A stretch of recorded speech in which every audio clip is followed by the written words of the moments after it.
안녕하세요, 한상기입니다. 오늘 소개해드릴 차는 푸조 뉴 508입니다. 푸조의 차명은 숫자 3개로 조합이 되는데 가장 앞쪽에 있는 숫자가 차의 급을 나타냅니다. 그러니까 1, 2, 3, 4, 6이 있었고 5는 비어 있었죠. 물론 과거로 거슬러 올라가면은 504도 있었고 505도 있었는데 이 차와는 직접적으로 큰 관계는 없다고 봐야죠. 기함이었던 607은 연간 글로벌 판매가 10,000대 정도밖에 안 됐어요. 그러니까 단종이 되는 게 이상하지가 않죠. 407은 그거보다는 훨씬 잘 팔리긴 했지만 유럽은 407 사이즈의 차가 그렇게 시장이 크지가 않거든요. 그래서 407과 607을 모두 대체하는 모델로 508을 개발을 했습니다. 신형 508은 구형 대비해서 굉장히 많은 것이 달라졌죠. 플랫폼도 달라지고 엔진도 달라지고 그리고 전체 패키징 자체도 기존과 좀 다르죠. 국내에는 디젤만 판매가 됩니다. 1.5와 2.0 디젤. 1.5 디젤은 알리르 한 가지만 판매가 되고요. 2.0 디젤은 알리르와 GT라인, GT 이렇게 세 가지가 판매가 되죠. 지금 보시는 차는 2.0 디젤의 GT라인입니다. 이미 사진으로 보셨겠지만 508의 디자인은 굉장히 잘 나왔죠. 구형은 약간 좀 두리뭉실했잖아요, 지금 보면은. 근데 이 신형 508은 굉장히 스포티하고 약간 근육질의 디자인으로 변모를 했습니다. 결론부터 말씀을 드리면 이 508의 가장 큰 장점이 바로 이 외관 디자인입니다.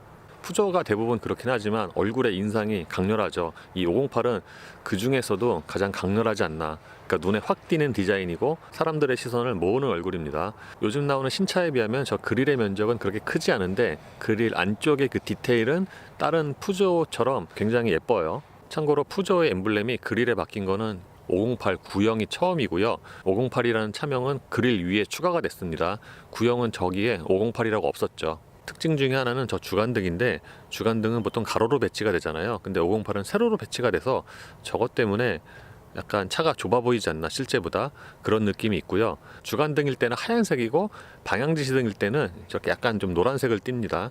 저 사이드미러의 방향지시등은 약간 좀 어두워서 낮에는 잘 안 보입니다. 제가 508을 옆모습으로 처음 봤는데 그 측면의 실루엣이 굉장히 스포티해갖고 약간 놀랐어요. 특히 프런트 오버행 쪽을 보면은 약간 좀 스포츠카 같은 그런 느낌이 있습니다. 요즘에 신차들이 대부분 그렇듯이 전폭은 늘어나고 전고는 줄었습니다. 그런데 구형에 비해서 휠베이스는 줄었네요.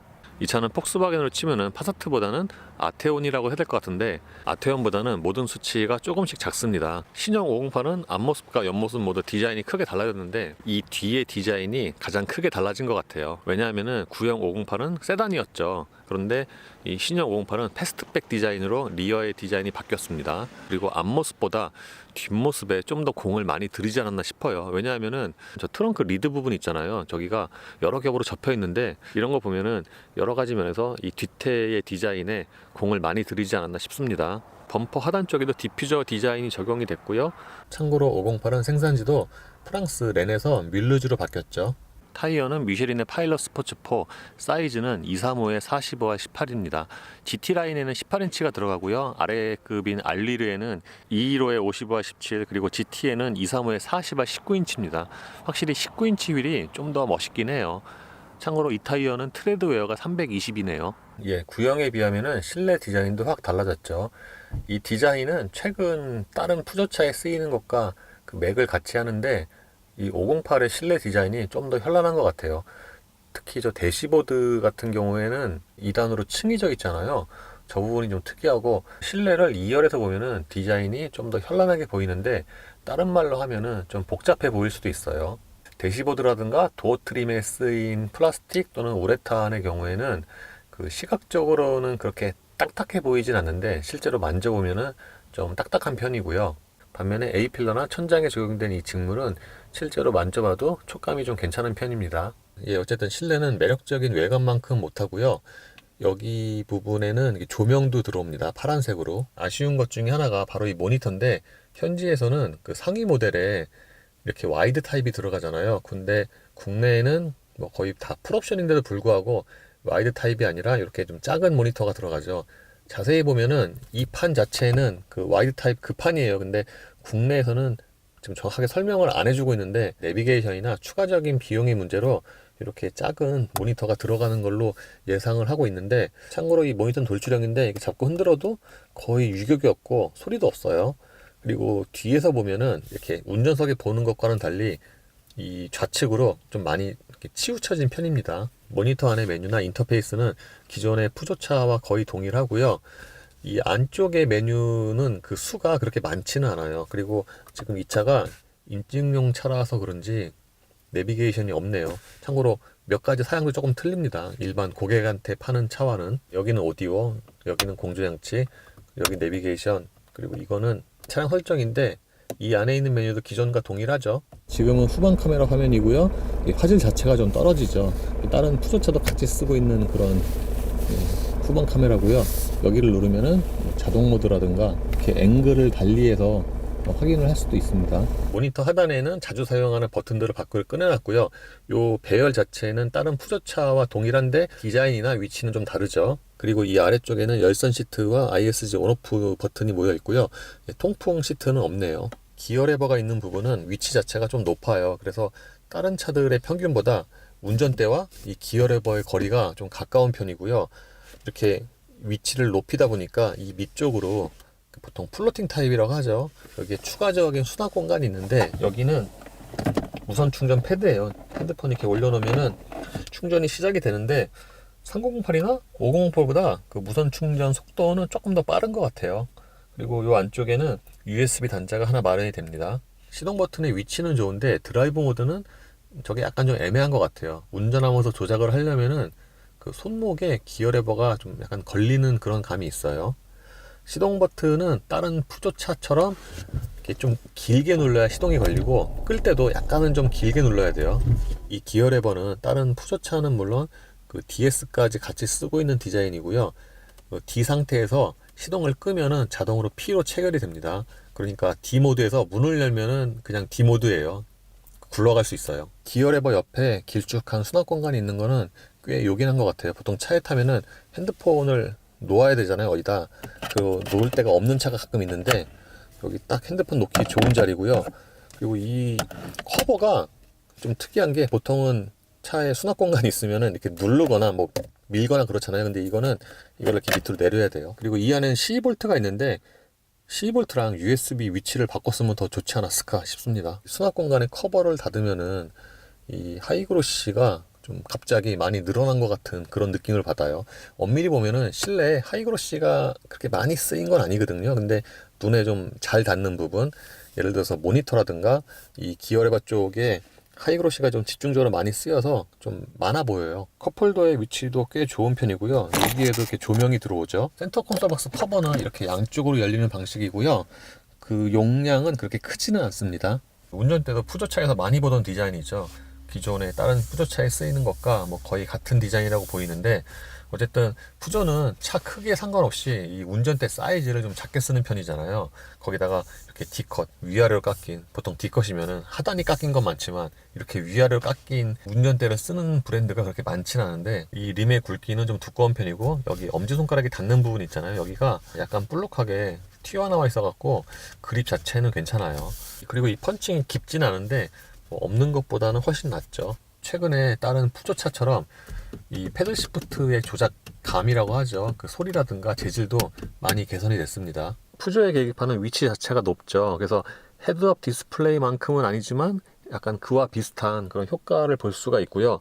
그래서 이 운전대도 다른 차들에 비하면 좀 낮게 느껴집니다. 이 디지털 계기판은 디자인을 4가지로 바꿀 수가 있어요. 주행, 퍼스널, 최소, 다이얼. 근데 보시는 것처럼 이 전환 속도가 약간 좀 느려요. 그래서 좀 답답할 수 있어요. 지금이 주행이고 이게 퍼스널, 그리고 이게 최소인데 최소로 하면은 양쪽의 화면은 이제 없어져 버리고 이렇게 속도계만 딱 나타나죠. 이거 역시도 가장 익숙한 디자인에서 그런지 다이얼이 가장 보기가 좋지 않나 싶고요. 또 특이한 것 중에 하나가 이 오른쪽에 있는 타코미터의 바늘이 보통의 차들과 달리 반대쪽으로 움직이죠. 여기 오른쪽 화면에서는 트릭 컴퓨터 화면이 표시가 되고요. 이 전화는 그 와이퍼 레버 끝에 있는 그 동그란 버튼이 있거든요. 그걸 눌러서 합니다. 스티어링 칼럼 왼쪽에는 버튼이 2개가 있는데 좌측이 차선 이탈 방지 장치, 오른쪽이 차선 유의 장치입니다. 이 왼쪽에 있는 차선 이탈 방지 장치의 경우에는 시동을 키면은 항상 온 상태로 있어요. 그러니까 계기판 상단에 아무것도 없으면 온 상태이고요. 이거를 끄면은 이렇게 그림이 나타나죠. 시트는 성인 남자 기준으로 하면은 좀 작게 느껴질 수 있고요. 다른 말로 하면은 그 몸을 잡아주는 기능성이 좋다고 표현을 할 수도 있을 것 같습니다. 시트는 포지션이 좀 낮게 내려가는 편이고요. 이 차는 인증용 차라서 슬라이딩과 등받이 조절이 수동이죠. 약간 특이한 것 중에 하나가 쿠션의 앞부분의 높이를 별도로 조절을 할 수가 있어요. 이 버튼을 누르면은 이렇게 쿠션의 앞부분이 이렇게 올라오죠. 그 조절폭이 꽤 큰 편이고요. 저 같은 경우에는 이걸 가장 낮게 했을 때가 더 편한 것 같아요. 도어 트림의 디자인도 좀 현란하죠. 도어 포켓의 용량은 괜찮은 편이고요. 유리는 당연히 4개 모두 다 상하향 원터치고, 그리고 이 차가 프레임레스죠. 이따가 말씀을 드리겠지만 그래서 그런지 이 부분에서 약간 좀 바람 소리가 들립니다. 차문을 열면은 이렇게 약간 내려오고요. 차문 닫으면은 이렇게 올라가죠. 페달류도 다른 푸조차와 동일하죠. 이 풋레스트는 보통 일반적인 차들에 비해서 운전자 시트 쪽으로 조금 튀어나온 편이고요. 그리고 가속 페달이 오르간 타입이 아닌 건 좀 아쉽고요. 2열의 공간은 좀 애매한데, 그러니까 패밀리카로 사용을 하기에는 그 전체적인 거주성이 좀 떨어집니다. 제가 앉았을 경우에 무릎이랑 앞시트 사이에 주먹이 2개가 안 들어가요. 1개 반 정도 들어가는데 일단 무릎 공간이 부족하고, 그리고 등받이 각도는 생각보다는 괜찮아요. 눈으로 보는 것과는 달리 등받이 각도가 너무 이렇게 고쳐서 있는 편은 아니거든요. 그런데 이 허리가 닿는 부분이 좀 튀어나와 있어 갖고 그것 때문에 좀 거주성이 좀 떨어져요, 시트에 앉았을 때. 그래서 장거리 가면은 저가 아마 불편할 거예요. 쿠션의 길이도 좀 짧은 편이고요. 그래서 이 차를 패밀리카로 사용을 하기에는 좀 2열의 거주성이 떨어지고, 그냥 쿠페인데 문이 4개 있다라고 생각을 하시면 괜찮은 공간이죠. 그리고 이 차의 측면 실루엣을 보시면은 예상을 하시겠지만 2열에 앉으면은 머리 공간이 좀 부족해요, 많이. 그러니까 제가 앉았을 경우에 머리와 천정 사이에 주먹이 1개는 당연히 안 들어가고요. 주먹 반 개 정도 되지 않을까 싶습니다. 그래서 이 푸조도 2열 머리 공간이 많이 부족하니까 이 천정의 이 부분 있잖아요, 여기를 이렇게 많이 파놨어요. 2열 승객을 위해서는 여기 밑에 USB가 2개가 있고요. 이 가운데 부분이 좀 올라온 편이고, 거기다가 또 가운데 시트도 대부분의 차 그렇지만 좀 올라와 있잖아요. 그래서 가운데 앉은 사람은 머리 공간이 더 없죠. 그래서 사실상 2열은 2인승이라고 보시는 게 맞을 것 같아요. 암레스트를 펼치면 여기에 컵홀더 2개가 마련이 되어 있고요. 스키스로도 있습니다. 지금은 1열 시트를 가장 낮춘 상태인데, 이 상태에서 신발을 넣으면 이 정도가 들어가요. 발등까지. 트렁크가 굉장히 넓고 높이 열리죠. 참고로 전동식 트렁크는 아니고요. GT 모델에만 전동식 트렁크가 들어간다고 합니다. 트렁크 개폐 버튼은 푸조 엠블렘 밑에 있고요. 열어서 중간 정도까지 올려야 그 다음부터는 자동으로 올라갑니다. 그러니까 중간까지는 약간 좀 힘이 들어요. 트렁크 용량은 487리터고요. 구형에 비하면 약 한 15리터 정도가 늘어난 것 같아요. 그리고 2열 시트를 접으면 1537리터로 늘어납니다. 지금 보시는 것처럼 2열 시트를 접으면 트렁크 바닥에서 이어지는 부분이 좀 턱이 생기죠. 참고로 트렁크에도 12V 단자가 하나 마련이 됩니다. 지금은 히터는 끈 상태이고요. 공회전 때 엔진 소리는 실내로 좀 또렷하게 잘 들리는 편이에요. 엔진 소리가 크기도 하지만 그 음색이 약간 좀 털털털털하는 그런 소리. 그래서 평균보다는 엔진 소리가 공회전 때 좀 큰 편이고, 소리보다는 공회전 때 진동이 많은 게 좀 약점이라고 생각이 됩니다. 이 운전대로 진동이 좀 전달이 많이 되는 편이에요. 사실 최근에 푸조 시트로행은 예전에 비하면은 공회전 때 그 진동이 많이 줄었는데, 이 차는 그 중에서도 진동이 가장 많지 않나. 거기다가 운전대보다는 그 시트로 진동이 좀 더 많아요. 시트는 저 허리가 닿는 부분 있잖아요. 그 부분에서 진동이 가장 크게 느껴집니다. 이 차의 파워트레인은 2리터 디젤과 8단 자동 변속기로 조합이 됩니다. 이 2리터 디젤은 이미 국내에서 팔리고 있는 308GT나 5008GT, 3008GT와 같이 쓰는 엔진이죠. 최고 출력은 177마력이고요. 변속기는 8단 자동인데, 최근에 푸조도 그 변속기를 이렇게 순차적으로 8단으로 다 바꾸고 있죠. 미리 말씀을 드리면 이 차는 하체의 방음은 괜찮은데 엔진 소리가 좀 크네요. 크다기보다는 뭔가 좀 귀에 좀 또렷하게 잘 들린다고 해야 되나? 지금이 속도가 대략 45km고 엔진 회전수는 한 1500rpm 정도인데, 이 상태에서 이렇게 부드럽게 가속을 하면은 그 엔진 그 회전하는 소리가 좀 잘 들립니다. 그리고 이 차가 전고도 낮고 시트 포지션도 낮게 느껴지는데, 그에 반해 운전석에 앉으면은 좀 약간 좀 내려다보는 그런 느낌이에요. 이게 아마 그 보닛이 여기서부터 이렇게 쭉 이렇게 밑으로 떨어지는 그런 라인이어서 그렇게 느껴지지 않나 싶고요. 어쨌든 전방의 시야는 좋고 좌우 사이드 미러의 시야도 괜찮고, 반면에 이 룸미러를 통한 후방 시야는 좀 좁죠. 이거는 뭐 뒷유리의 면적 자체가 작으니까 어쩔 수가 없는데, 그 상하의 폭이 좀 좁게 느껴지고, 이 하체의 방음은 괜찮은 편이에요. 그 타이어의 소음이 좀 잔잔하게 들어와요. 이 타이어가 소음이 비교적 있는 제품이잖아요. 고성능이고 트레드웨어가 320이니까 소음이 적은 제품이라고 할 수 없는데, 그런 타이어인 것을 감안을 하면은 대략 80이나 90 정도로 달릴 때 이 타이어에서 발생되는 그런 소음은 어느 정도는 차단이 잘 돼 있는 편입니다. 이 차의 하체는 단단한 편이에요. 결론부터 말씀을 드리면 약간 308 GT 같은 그런 느낌. 물론 308 GT보다는 승차감이 좋지만, 그러니까 308 GT의 좀 큰 버전. 왜냐하면은 하체가 기본적으로 단단한데 이렇게 노면이 비교적 고른 곳을 달려도 그 작은 충격들 있잖아요. 그게 처음에는 좀 이렇게 직접적으로 이렇게 바로바로 다가오는 편이에요. 그래서 보편적인 승차감은 좀 아닌 것 같고요. 그러니까 컴포트보다는 그 스포티함에 좀 더 초점이 맞춰졌죠. 이거는 이 차가 GT9이니까 아마 이렇지 않을까 싶고요. 1.5는 이거보다는 조금 더 부드럽지 않을까라고 예상이 됩니다.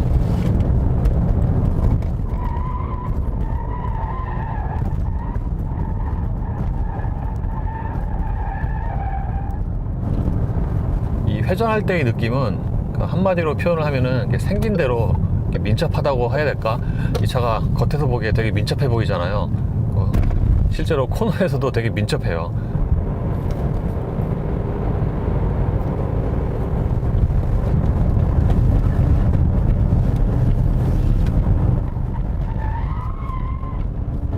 역시 푸조는 코너에서 재밌네요. 그러니까 소위 말해서 이 운전대 이렇게 꺾는 대로 돌아 나가는 그런 맛이 있다고 표현할 수도 있을 것 같아요. 코너 정점에서 조향을 할 때 운전대가 다른 차들보다 작고, 그리고 중심 부분의 유격이 조금 타이트하거든요. 그래서 이 조향을 할 때 앞머리가 움직이는 그런 반응이 더 빠르고요. 이렇게 회전 성능은 충분히 기대치를 만족할 만한 수준인데 가속력은 좀 못하죠. 제 동영상 기준으로 정지에서 200km까지의 가속 시간이 대략 한 44초 정도가 되는데, 이거는 평균보다 못하지 않나. 그러니까 이 차의 그 사이즈라든가 그 엔진 출력 이렇게 생각을 해보면은 0, 200까지 44초면은 좀 가속력이 그렇게 크게 인상적이진 않은 거죠. 물론 초반에 그런 순발력 대비해서 꾸준하게 속도는 올라가거든요. 근데 이렇게 순간적으로 이렇게 탁 하고 강하게 뭉클하게 나오는 그런 토크는 좀 약하게 느껴지죠. 출력이 117마력이고 이 정도 사이즈라면은 0, 200이 한 40초 안쪽으로는 들어와야 좀 시원하게 가속이 된다, 그런 느낌을 받을 수 있을 것 같아요.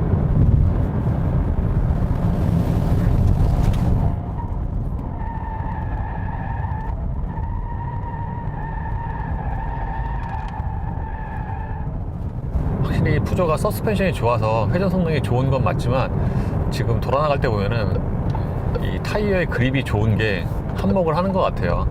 방금처럼 코너 내리막 이렇게 지나갈 때 그 느낌은 타이어가 되게 이렇게 우악스럽게 그립을 잡는다, 그렇게 표현할 수도 있을 것 같아요. 물론 이것도 서스펜션이랑 좀 궁합이 또 잘 맞아야 되죠. IXG는 PSA의 장점 중 하나라고 생각이 되는데, 이게 그 다른 브랜드의 평균보다 뭔가 좀 반응이 빠른 것 같아요. 예를 들어서 정차할 때 이제 천천히 멈추잖아요. 그러면 완전히 차가 멈추기 전에, 지금처럼 차가 완전히 멈추기 전에 시동이 먼저 꺼지죠. 그리고 시동이 다시 들어올 때도 그 반응이 빠른 편이고, 그런데 시동이 다시 켜질 때는 좀 유난히 좀 진동이 더 커요. 그래서 시동이 꺼졌을 때는 당연히 진동도 없고 조용하잖아요. 그래서 그런지 좀 더 크게 느껴지는 것 같아요. 아까 말씀드린 것처럼 순간적으로 이렇게 뭉클하게 치고 나가는 맛은 좀 떨어지는데, 속도는 이렇게 의외로 꾸준하게 좀 올라가는 편이에요. 그리고 스포츠 모드에서는 다른 차들처럼 가속 페달의 초기 반응이 민감해지는데, 그 다른 푸조차 있잖아요. 뭐 3058, 308이나 스포츠 모드에서는 엔진 소리가 좀 더 많이 커지거든요. 근데 이 차는 그 차들만큼 그렇게 그 음량의 차이가 크진 않아요. 약간 소리가 좀 더 커지는 정도. 그리고 고도 안정성의 경우에는 그 다른 일반적인 차들보다는 좀 떨어진다고 느낄 수 있을 것 같아요. 왜냐하면은 이 스티어링의 중심 부분에 유격이 좀 적어서 뭐라 그럴까, 고속으로 직진하면은 좀 이렇게 앞쪽이 약간 좀 흔들린다, 다른 말로 하면은 뭐 직진성이 떨어진다고도 이렇게 말씀을 드릴 수가 있을 것 같아요. 그러니까 고속에서 완전히 이렇게 착하고 달라붙는 그런 맛은 아니에요. 그리고 지금처럼 90 정도로 주행을 하면은 다른 차들처럼 그 타이어 소음이 이제 가장 크게 들리는 건 맞는데, 이 차는 다른 차들보다 이쪽 A필러 쪽에서 바람 소리가 조금 도드라지게 들려요. 그 소리가 큰 건 아닌데 90이나 100 정도의 속도에서도 이 소리가 좀 이렇게 도드라지게 들리니까 좀 거슬릴 수는 있어요. 물론 고속으로 주행을 하면은 이 전체적인 바람 소리에 이 소리가 덮여서 이렇게 들리진 않습니다. 참고로 회전할 때는 스포츠 모드에서 그 전자장비의 개입이 조금 더 늦게 들어오고요. 그만큼 그 운전하는 재미 또는 회전할 때의 그 운전 재미에 좀 더 초점이 맞춰진 것 같아요. 참고로 시승 시작하고서 한 코너 4번 돌았는데 이 무선 충전 패드에 있는 핸드폰은 그냥 그대로 그 자리에 잘 붙어 있네요. 얼핏 보기에는 이게 코너 한 번만 돌면은 핸드폰이 그 자리에서 이탈할 것 같았는데 그렇진 않아요. 정속 주행 연비는 2리터 디젤에 기대할 수 있는 수준입니다.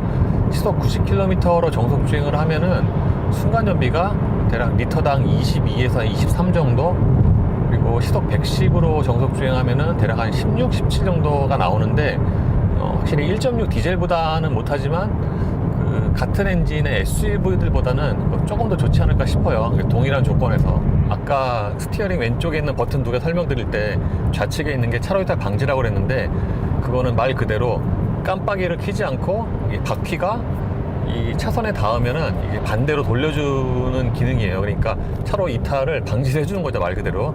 지금 뒤에 차가 없으니까 임의로 깜빡이를 안 켜고 접근을 해보면은 이렇게 스티어링 어시스트를 주면서 이 반대로 꺾어주죠. 그러니까 원래 차선으로 되돌아오게 도와주는 기능입니다. 그리고 차로 유지 기능은 이제 많이 아시겠지만 이 차선 가운데로 잡고 가는 기능이죠. 이 차 어제 오늘 운전을 해보니까 차선 중앙을 비교적 잘 잡고 갑니다. 이 차 역시도 유지 시간은 그 노면에 따라서 조금 달라지긴 하는데 완전히 직선일 경우에 대략 한 20초, 한 25초 정도는 유지가 되는 것 같아요. 그리고 그 이후가 지나면은 경고음이 울리죠. 거기서 조금 더 지나면은 또 경고음이 울리는데, 그 경고음이 또 커질 때가 있거든요. 그 경고음이 커질 때 이 기능이 이제 해제가 됩니다. 지금도 이 정도 곡선에서도 차선 중앙을 잘 지키죠. 이 똑같은 길에서 못 지키는 차들도 있어요. 최근 차인데 예를 들면 2에서 300H는 이 지금 똑같은 이런 굴곡에서 못 지켜요. 그리고 제가 요즘에 이 동일한 이 구간에서 테스트를 해보고 있는데, 여기 지금 차선이 흐려지잖아요. 여기서도 중앙을 어느 정도 잘 지키더라고요. 그리고 여기가 지나면은 이쪽 차선이 이제 완전히 없어지는데, 그때도 좀 잡는 편이죠.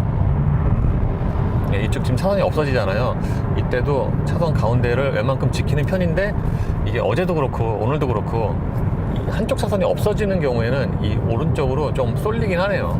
그리고 시속 90으로 정속 주행을 하면은 7단으로 가는데, 이 상태에서는 이 패들 시프트 조작을 해도 이 8단이 안 들어가요. 그래서 회전수를 조금 더 낮추고 싶다, 이 동일 속도에서, 그러면 여기 기어 레버에 있는 M을 누르고 패들 시프트 조작을 하면 8단으로 들어가죠. 그러면 회전수가 1500에서 1300rpm으로 조금 더 떨어집니다.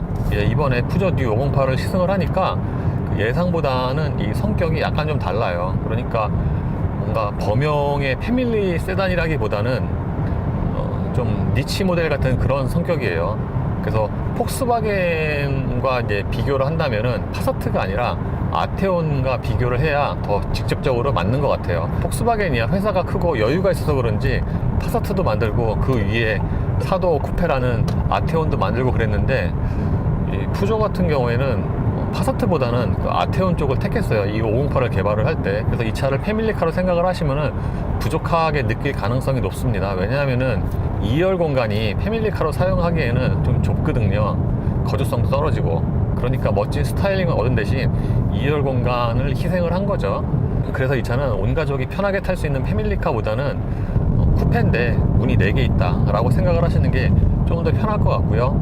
이 주행 특성도 그 안락함보다는 좀 스포티한 주행 성능에 좀 더 초점이 맞춰졌죠.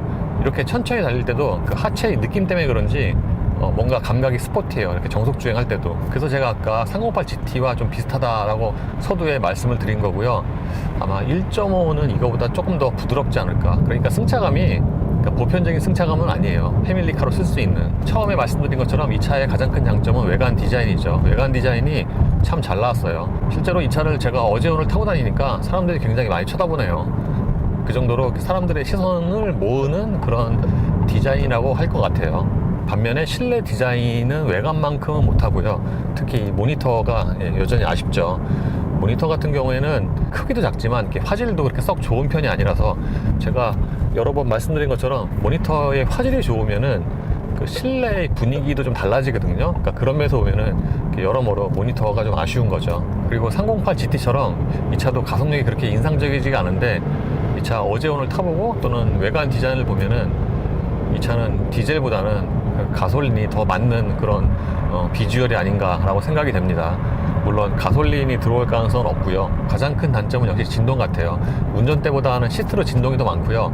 사실 진동이 둘 중에 하나를 고르라면은 운전대가 많은 게 차라리 더 낫거든요. 왜냐하면 주정차 할 때는 그래도 운전대 안 잡고 있을 수 있잖아요. 근데 이 시트는 항상 몸에 닿는 부분이고, 거기다가 그 닿는 면적도 넓고, 그래서 이 차의 가장 큰 단점은 역시 진동이 아닌가 싶습니다. 가격 같은 경우에는 1.5 알리르가 4천만 원 이하에서 시작을 하니까 가성비가 좋다고 느껴지고요. 반면에 GT는 5천만 원이 넘으니까 그건 조금 비싸다고 생각이 되죠. 그래서 가장 적당한 트림이 제가 지금 타고 있는 이 GT 라인이 아닌가 싶습니다. GT 라인과 GT는 사양이 조금 차이가 있어요. 이로써 푸조 뉴 508 GT 라인의 시승을 마치겠습니다. 감사합니다.